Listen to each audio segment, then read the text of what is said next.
মামা, হুম। সকাল সকাল চাউমিন কি এখন খাচ্ছ কেন? সকাল 1:15 বাজে, খাওয়ার টাইম পাইনি। কি করবো যা, একদিকে রান্না করছি আর একদিকে খাচ্ছি। টাইম কোথায়? আর এই খাওয়ার টাইম তো নেই, টাইমটা তো বার করতে হবে।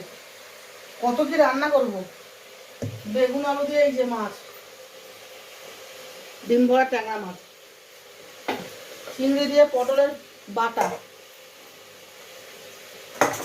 পাঁচমিশালি সবজি, ডাল হয়ে গেছে, ভাজা হয়ে গেছে, ভাত হয়ে গেছে। তাই খাওয়ার নিজে টাইম পাইনি, তাই খাচ্ছি। কি করব বন্ধুরা, 1:30 বাজে টিফিন খাচ্ছি। কত মানে কাজে লাগে।